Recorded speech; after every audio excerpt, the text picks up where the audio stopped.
दोस्तों क्या आपको पता है मर्सिडीज बेंज जो आज दुनिया का most valuable luxury automobile brand है, इसकी शुरुआत किसने की थी? जर्मनी के अंदर झोपड़ी में रहने वाले कार्ल बेंज नाम के इस गरीब लड़के ने। ये वही कार्ल हैं जिन्हें पेट्रोल से चलने वाली गाड़ियों का इन्वेंटर माना जाता है। सिर्फ 2 साल की उम्र में ही इनके सिर से पिता का साया उठ गया। माँ दूसरे घरों में काम करती थी ताकि कार्ल पढ़ लिख कर एक काबिल बिजनेसमैन बन जाए। जब बिजनेस स्टार्ट किया तो उनका दोस्त ही सबसे बड़ा गद्दार निकल गया और आखिर में जब सफलता दिखने लगी तब इनके मैन्युफैक्चरिंग प्लांट्स ही बम ब्लास्ट में तबाह कर दिए गए। लेकिन फिर इतने चैलेंजेस के बाद कैसे मर्सिडीज बेंज दोबारा सरवाइव करने में कामयाब रही, आज के इस वीडियो में हम पूरी कहानी जानने वाले हैं। तो दोस्तों मर्सिडीज बेंज की कहानी स्टार्ट होती है 25 नवंबर 1844 से, जब जर्मनी के मूलबर्ग टाउन में कार्ल बेंज का जन्म हुआ था। इनके पिता पेशे से एक लोको पायलट थे, इसीलिए शुरुआत में कार्ल और उनकी फैमिली फाइनेंशियली स्टेबल हुआ करती थी। लेकिन जन्म के सिर्फ 2 साल के बाद ही जब इनके पापा का देहांत हो गया तब परिवार पर मानो दुखों का पहाड़ टूट पड़ा और फैमिली को चलाने के लिए अब उनकी माँ को बाहर निकलना पड़ा। कार्ल बेंज की माँ ने दूसरे के घरों में काम करने की तरह कई सारे अलग अलग जॉब्स की, जिससे कि कार्ल को किसी भी तरह की कोई कमी महसूस न हो। और दोस्तों कार्ल बेंज ने भी अपनी माँ की मेहनत और सैक्रिफाइसेस को समझते हुए दिल लगाकर पढ़ाई की। उन्हें केमिस्ट्री और मैकेनिक्स बहुत ज्यादा पसंद थे, जिसका असर ये हुआ कि सिर्फ 15 साल की उम्र में ही उन्होंने मैकेनिकल इंजीनियरिंग के एग्जाम को भी क्वालिफाई कर लिया था। और फिर कार्ल जुए पॉलिटेक्निकल स्कूल से इंजीनियरिंग कंप्लीट करने के बाद अगले कुछ सालों में कार्ल बेंज ने 7 अलग अलग जगहों पर काम किया, जहां उन्हें कई तरह की नई नई स्किल्स डेवलप करने का मौका मिल गया। ये दौर 18वीं सदी का था, जब लोगों के पास ट्रांसपोर्टेशन का एक ही मेजर साधन था, घोड़ा गाड़ी। हालांकि उस समय साइकिल का आविष्कार तो हो चुका था, लेकिन उसे बहुत वाइडली यूज नहीं किया जाता था। कार्ल बेंज को यकीन था कि एक ऐसा समय भी आएगा जब घोड़ा गाड़ी की जगह हर तरफ फ्यूल से चलने वाले व्हीकल्स नजर आएंगे। लेकिन ये ख्याल भी एक सपने के जैसा था, जिसे सुनते ही लोग उनका मजाक उड़ाने लगते थे। लेकिन फिर भी कार्ल को ये यकीन था कि उनका ये सपना जरूर पूरा होगा। इसके बाद 1871 में जब उनकी उम्र 27 साल हुई तब उन्होंने एक बड़ा फैसला लिया और वो अपनी अच्छी खासी जॉब छोड़कर अगस्त रिटर नाम के एक मैकेनिक के साथ लोहे का बिजनेस करने लगे। अपने इस नए बिजनेस के साथ साथ साइड में कार्ल ने अपनी मोटर गाड़ी पर भी काम करना शुरू कर दिया था और इसके लिए वो इतने ज्यादा पैशनेट हो गए थे कि एक पॉइंट पर आकर अपना सारा कारोबार उन्होंने अपने दोस्त रिटर पर छोड़ दिया। ऐसे में रिटर ने इस छूट का खूब फायदा उठाया और कार्ल बेंज को धोखा दे दिया, जिसके चलते कंपनी डूबने के कगार पर पहुंच गई। लेकिन दोस्तों इस मुश्किल टाइम में उनकी लाइफ में एंट्री हुई बेर्था रिंगर की, जो कि आगे चलकर उनकी पत्नी बनी। बेर्था एक बहुत ही अमीर परिवार से थी और उनके पेरेंट्स ने उनके दहेज के लिए बहुत सारे पैसे जमा कर रखे थे। और दोस्तों उन्हीं पैसों से ही कार्ल और बेर्था ने मिलकर कंपनी में अगस्त रिटर का जितना भी शेयर था वो सारा खरीद लिया। इस तरह से अब लोहे का यह बिजनेस पूरी तरह से कार्ल और उनकी पत्नी बेर्था का हो गया था। आगे चलकर 1879 में कार्ल ने गैसोलीन से चलने वाले 2 स्ट्रोक इंजन का आविष्कार किया और अपने नाम उसका पेटेंट भी करा लिया। इसके अलावा Karl Benz battery system, spark plug, clutch gear, carburettor और गियर शिफ्ट जैसे कई सारे पेटेंट अपने नाम करा चुके थे। लेकिन अनफॉर्चुनेटली इसके बावजूद भी कंपनी कोई खास प्रॉफिट जनरेट नहीं कर पा रही थी और इसी के चलते उन्होंने अपनी इस कंपनी के शेयर्स बेचने शुरू कर दिए। एक टाइम तो ऐसा भी आया जब खुद ही की कंपनी में कार्ल का शेयर सिर्फ 5% रह गया था और इसका असर यह हुआ कि कंपनी में इनकी रेप्यूटेशन लगभग न के बराबर रह गई, जिसके चलते कार्ल बेंज ने यहाँ से बाहर निकलने में ही अपनी भलाई समझी।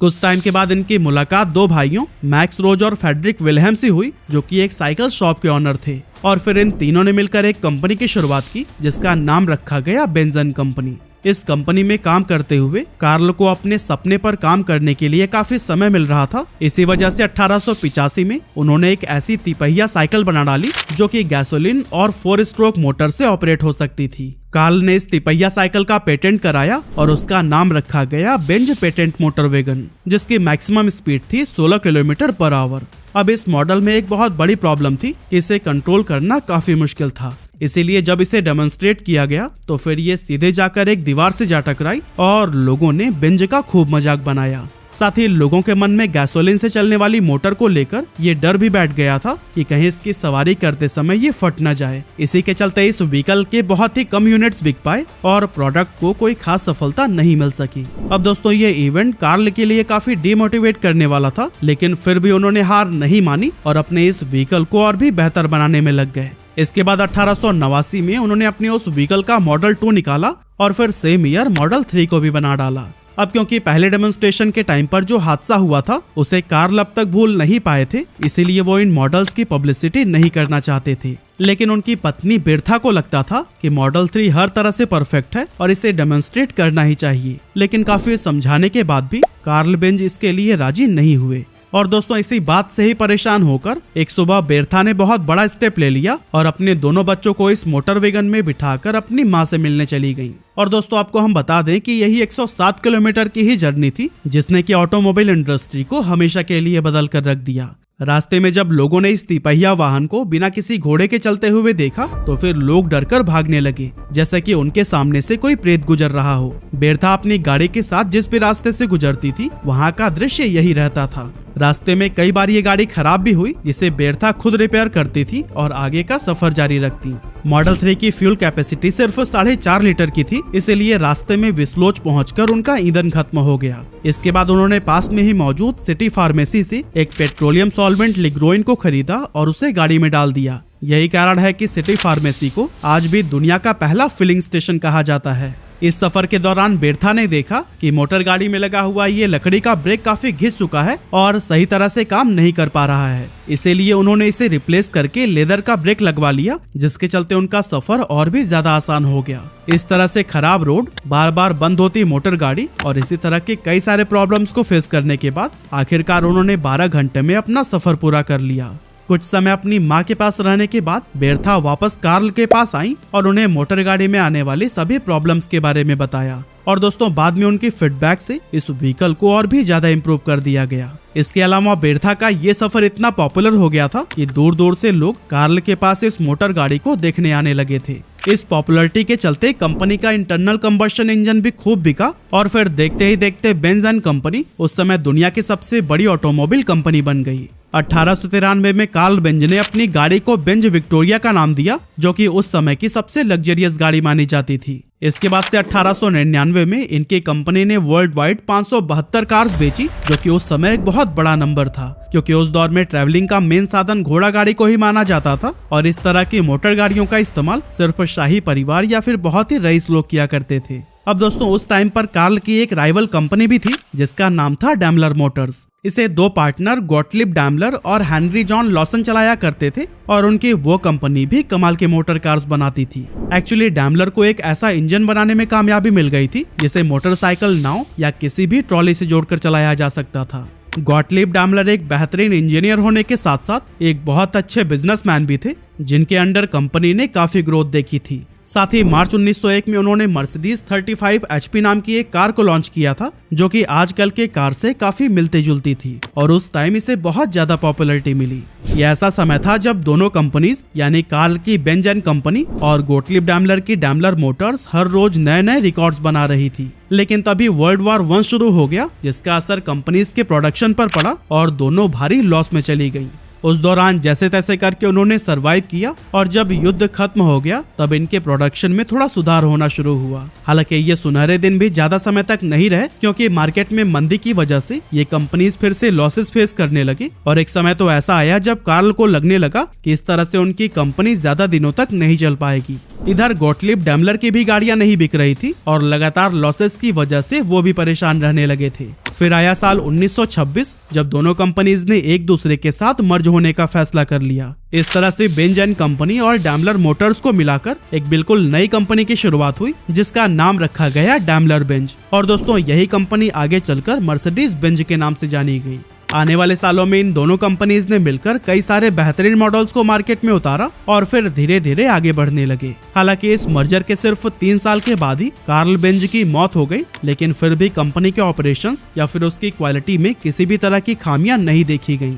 कंपनी नए नए मॉडल्स उतार रही थी और हर मॉडल में नए व एडवांस इंप्रूवमेंट देखने को मिल रहे थे, जो कि लोगों को खूब पसंद आए। जैसे कि Mercedes Benz 710 SS, Mercedes Benz 770 की तरह और भी कई सारे। ये वो दौर था जब कंपनी ने पहली बार सफलता का इतिहास लिखा और 7000 कारें बेची। लेकिन 1933 में जैसे ही जर्मनी की सत्ता एडोल्फ हिटलर के हाथों में आई, मानो उस समय से सब कुछ बदल गया। हिटलर को मर्सिडीज बहुत पसंद थी और उसे कई बार इन कार्स में भी देखा गया था। अब हिटलर चाहता था कि पूरी दुनिया में ही जर्मनी की कार्स की बात हो, इसलिए वो कंपनी पर प्रेशर बनाने लगा कि वो ऐसी कार्स बनाए जो कि स्पीड में सबको पीछे कर दे। और दोस्तों हिटलर के दबाव में कंपनी ने ऐसा ही किया। यही वजह थी कि 1934 से 1939 तक मैक्सिमम रेस में मर्सिडीज की ही गाड़ियां विनर रहीं। हालांकि 1939 में जब वर्ल्ड वॉर 2 शुरू हो गया तब यह कंपनी के लिए बहुत बड़ी मुसीबत साबित हुई। युद्ध में इनके कई सारे प्लांट्स बम ब्लास्ट में जलकर राख हो गए, साथ ही सेल्स पर भी बहुत बुरा असर पड़ा।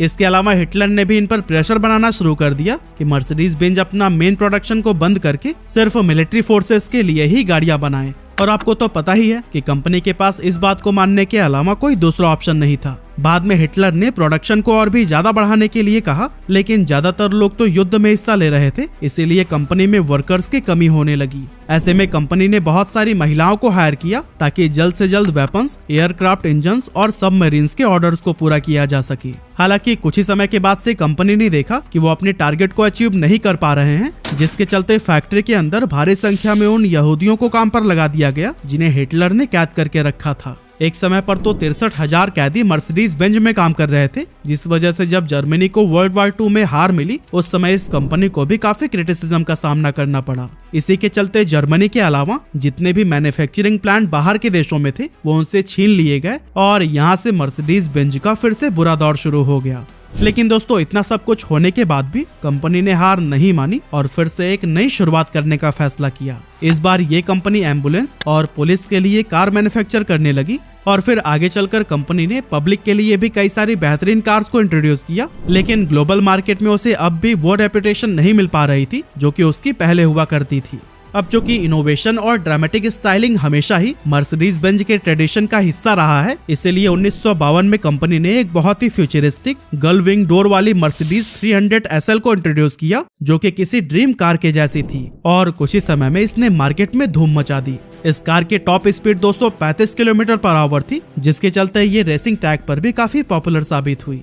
1953 में कंपनी ने मर्सिडीज बेंज W120 और 121 सीरीज को इंट्रोड्यूस किया और इस सीरीज में मर्सिडीज बेंज 180 व 190 मॉडल को शामिल किया गया था जो कि एवरीडे यूज के लिए बहुत ही कॉम्पैक्ट कार थी। इसके अलावा मर्सिडीज बेंज 220, 220S और 190 SL की तरह और भी कई सारे कार लॉन्च किए गए, जिससे कंपनी धीरे धीरे ग्लोबल मार्केट में दोबारा से अपना प्रेजेंस कायम करने लगी। इसके बाद से कंपनी ने कई तरह के सेफ्टी एंड टेक्नोलॉजिकल इन्वेंशंस किए, जैसे कि ये दुनिया की पहली कार कंपनी थी जिसने अपनी गाड़ी में 4 वॉल्व डीजल इंजन फिट किया था ताकि कार के परफॉर्मेंस को और भी स्मूथ और इनहेंस किया जा सके। इसके अलावा 1961 में कंपनी ने अपनी गाड़ियों में सीट बेल्ट देना भी स्टार्ट कर दिया, साथ ही ABS ब्रेकिंग, एयर बैग और पैसेंजर सेफ्टी जैसे फीचर्स पर भी ध्यान दिया जाने लगा। इस तरह के इनोवेशंस के साथ ही कंपनी ने यूथ्स को भी टारगेट करने का सोचा, जिसके लिए उन्होंने कई सारे एड कैंपेन शुरू किए। इसके बाद से आया साल 1994 जब मर्सिडीज बेंज इंडिया में एंटर हुआ और महाराष्ट्र के पुणे में अपना प्लांट लगाया। मर्सिडीज की पहली कार मर्सिडीज बेंज W124 को 1995 में इंडिया में पहली बार लॉन्च किया गया।